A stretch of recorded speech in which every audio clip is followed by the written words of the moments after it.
Chapter 31. Chloe shuddered with fear as the plane descended. The cloudy weather made it impossible to see anything, and she did not have confidence that the instruments in the plane would let Row 82 land safely. She gripped Sig's arm and held herself close to him. Samuel had the benefit of being able to read Row 82's mind, and seeing that he and Lucas were not worried gave him a measure of calm that Chloe did not enjoy. Finally, the landing gear made contact with the ground and sent a small jolt through the plane. Chloe gasped as the nose lowered and all the wheels touched the runway. After a few moments, the plane had slowed down tremendously and began taxiing toward the hangar. "Are we okay?" asked Chloe with wide eyes. Jennifer, who was now awake, smiled and nodded. "Yes," she said. "Flying is great, isn't it?" Chloe was not sure how she felt about it, so she said nothing. After a short time, they exited the aircraft. Samuel and Chloe were not expecting the cold weather in the southern hemisphere, but the excitement of having flown through the clouds tempered the effects of the cool air. Within a few hours, they were able to secure warmer clothing, food, and a boat in preparation for their trip to Antarctica. The boat was not particularly luxurious. The engine was loud, and dark clouds of smoke puffed up as it plowed through the cold water. The interior was heated, but was poorly insulated. Everyone bundled up as they made their way south. The boat had a white coat of paint with the name of the ship painted in large black letters on the sides of the bow, El Calamar. To match the name, there were paintings of squid tentacles across the sides. It was certainly an unusual look, and perhaps its condition contributed to the low price for which they had obtained it. It also helped that Victor had healed the owner's daughter of a crippling disease with the Heaven's Breath key. He had offered to give them the boat, but Jennifer made sure she gave the man all the remaining credits she had in exchange. She felt confident that she would never have use for money again. It was early in the afternoon when the sun set on the icy sea. The water looked nearly black in the low light as they rumbled further toward their destination. They were grateful that there was only a little breeze and that there were no clouds in the sky. The moon came out and reflected brightly against the small waves. Seeing the moon whole made them realize that Abaddon had not yet come to try and free his master. They had no idea whether this was good news or not. Lucas had concluded that the weather and season were cooler than when they had made their previous attempt to come to Antarctica, so they would likely not run into themselves. Even though they were planning on changing the past, they did not want to get into any paradox situations before it was absolutely necessary. Many hours passed, and chunks of ice could be seen floating in the water.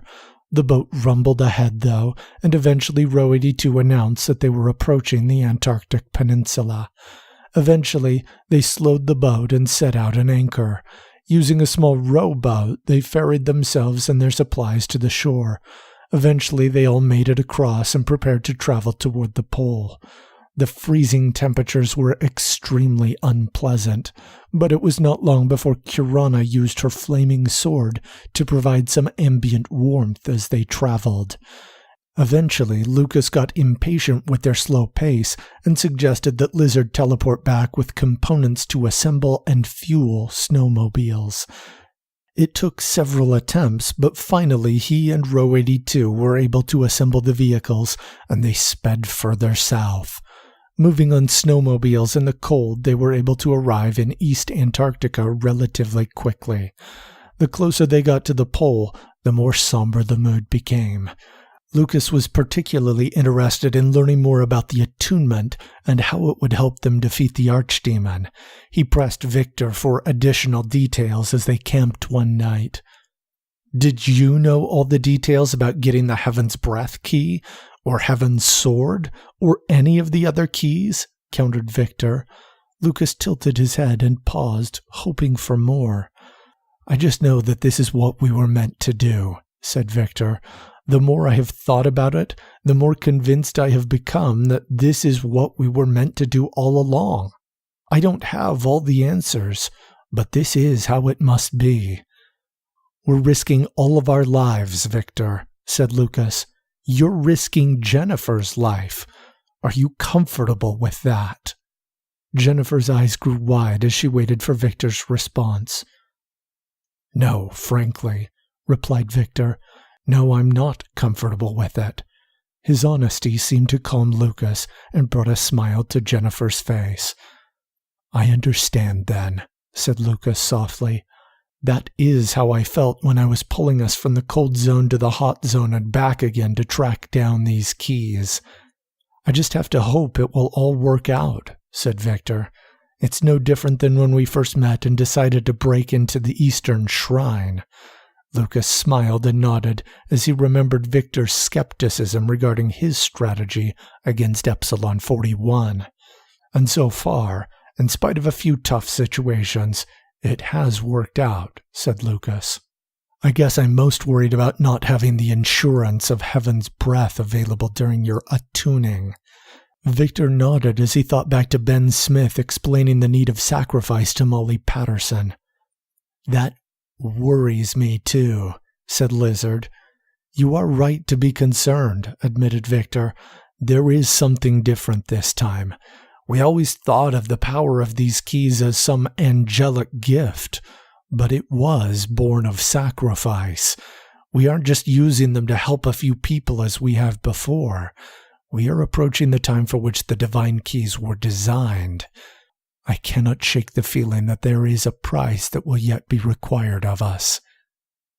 "I am willing to pay the price," said Sig confidently. "I always have been.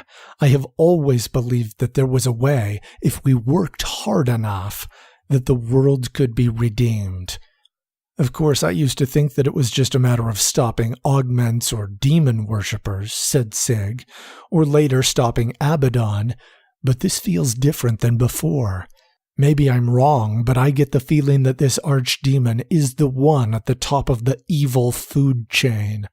I am willing to do what it takes to protect all of you, my friends. I am willing to fight as long as I must to give you a chance to make this right, Victor." "My life was already bought when Kirana saved me in the hot zone," said Jonathan. "Everything I've had after that has been more than I deserved. I stand with Sig, whatever it takes. And my place on this team was sealed when I was accepted, even after serving demons," said Lizard. "I believe in redemption. If you can make it work for someone like me—" Lizard paused in regret before lifting his head and continuing. "Then why not the rest of the world? Being with you has helped me see beyond survival of the fittest," said Row 82. "My old masters and associates among the augments tried to eliminate those they believed were unfit. You have been different. You have made others fit for survival. I agree with Lizard. Why not the rest of the world?" "Stephanie and I were given a chance to be here by Mr. Crawford and Dr. McCarthy," said Samuel. "We are willing to fight so that their sacrifice is not in vain." Stephanie nodded in agreement and held Samuel tightly. "And I am not shy about giving back after you came racing to my aid," said Chloe as she came next to Sig. "I may not have a key any longer, but I am willing to do what I can to support the cause." Yeah, said Kirana with a frown. "We're all happy to be here." Jennifer kissed Victor on the cheek. "Some of us more than others," she said with a smile as she looked at Kirana. Kirana shook her head. "But whether or not you're happy, no one has ever doubted your abilities or your fierce loyalty." Kirana blushed slightly. Jonathan smiled and put his arm around Kirana as Jennifer turned to Victor. "I know I don't remember everything," said Jennifer. "I know that I have probably not worked as hard as some of us." Lucas nodded in agreement to that. Jennifer did not seem to notice, and she continued. "But I think everyone saw your strength when we were imprisoned by Felix Light. You gave your life so that we could have this chance. We believe in you, Victor. We followed you to the end of the earth. An archangel has waited and planned for centuries to give you this chance. No one is backing down now." "I guess it's settled then," said Lucas. "Somehow, with no specific plan or strategy, we will find a way to defeat the Archdemon." Sig laughed loudly. Spirits seemed to be lifted as they camped that evening. Their resolve had been strengthened and their friendship had increased. Of course, it also helped that Lizard was able to bring in-and-out double-doubles back for everyone. The next morning they broke camp and continued south. Below the Antarctic Circle, the sun did not rise at all. The permanent dark and freezing weather increased their general eagerness to arrive at their destination. After several hours, Row 82 announced that they were near their destination.